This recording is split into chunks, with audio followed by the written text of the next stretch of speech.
Halo pemirsa, kita ketemu lagi di Apa Kabar Amerika. Saya Patsy Widakuswara. Dan saya Supriyono. Kami masih didera dengan udara yang sangat dingin kali ini. Angin ini juga berhembus kencang sekali ya. Betul, ini minus 0 derajat Celcius saat ini di Washington DC. Meskipun terang ya. Meskipun terang, tapi meskipun demikian juga suasana hati rakyat Amerika Serikat dan juga suasana suhu politik tetap tinggi saat ini di penghujung akhir tahun 2016 ini ya Pria. Terutama sekarang kiprah Presiden terpilih Donald Trump yang sekarang sudah hampir menyelesaikan susunan kabinet.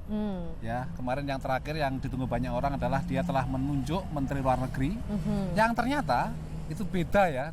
Jadi filosofi dia memilih susunan kabinet juga seperti perilaku politik yang selama ini tidak terduga dan tidak mengikuti pakem tradisional. Betul, dan juga tidak bisa dipegang berdasarkan omongannya sendiri gitu ya. Karena kita tahu selama kampanyenya ini Donald Trump menyatakan salah satu slogannya adalah Drain the Swamp atau mari kita kosongkan rawa-rawa Washington DC yang disebutnya sebagai rawa-rawa penuh koruptor, penuh aktor-aktor politik yang perlu dibasmi dan dimusnahkan. Ya sekarang mungkin memang benar dimusnahkan, tapi diganti dengan pemain-pemain bisnis. Ya. Karena kita lihat saat ini susunan kabinetnya itu penuh dengan para miliarder, khususnya yang dulu adalah loyalis atau donatur Donald Trump sendiri. Ada 6 orang dalam susunan kabinet yang merupakan donatur besar Donald Trump selama kampanye, dan ini bertolak belakang dengan janjinya sendiri juga yang menyatakan bahwa saya ini sebagai kandidat yang self-funding, tidak akan tergantung, tidak akan berhutang kepada special interest. Namun kenyataannya mungkin beda ya antara kampanye dan pemerintah.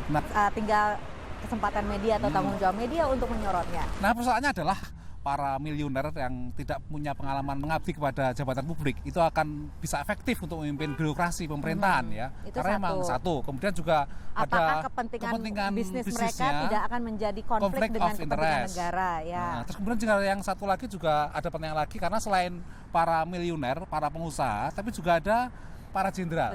Ini ada 3 jenderal yang sudah mendapati 2 menteri, kemudian 1 jadi penasihat keamanan nasional. Ya. Jangan-jangan Amerika tradisi supremasi sipil terhadap militer ini seperti apa gitu ya, kan? Ini memang banyak pertanyaan yang kemudian muncul. Mari kita simak satu persatu siapa saja orang-orangnya. Salah satunya adalah untuk Menteri Luar Negeri ini yang paling banyak mengejutkan banyak pihak, yaitu Rex Tillerson, CEO dari Exxon perusahaan migas ya. Jadi nanti banyak yang khawatir apakah agenda perubahan iklim Amerika Serikat yang selama ini menjadi promotor atau penggiat agenda perubahan iklim internasional, apakah akan dipengaruhi atau ditunggangi dengan kepentingan industri migas misalnya.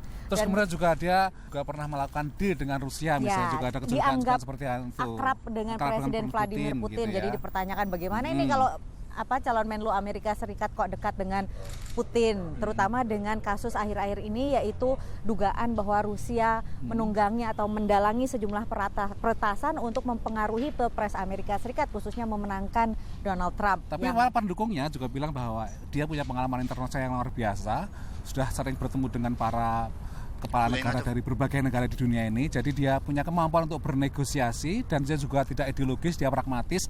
Para pendukungnya bilang seperti itu. Betul. Gitu ya. Ada juga beberapa tokoh CEO lainnya, seperti contohnya untuk Menteri Keuangan adalah Steve Mnuchin. Ini adalah bankir Wall Street ya, khususnya Goldman Sachs, 17 tahun di Goldman Sachs, memiliki perusahaan hedge fund sendiri. Nah, ini juga dipertanyakan bagaimana mungkin seorang Menteri Keuangan yang salah satu tugasnya adalah melakukan regulasi terhadap industri keuangan berasal dari industri keuangan sendiri yang kemungkinan besar kepentingannya juga lebih ke situ daripada ke rakyat. Namun seperti kata Presiden Obama ya Pria, mari kita berikan kesempatan kepada Presiden terpilih Trump untuk memimpin sesuai dengan gayanya, sesuai dengan keinginannya, karena biar bagaimanapun dialah yang menjadi Presiden pilihan rakyat Amerika Serikat. Nah, mudah-mudahan berguna bincang-bincang kami untuk kali ini. Sementara ini kami pamit dulu dari Washington DC. Saya Patsy Widakuswara. Dan saya Supriyono. Sampai jumpa.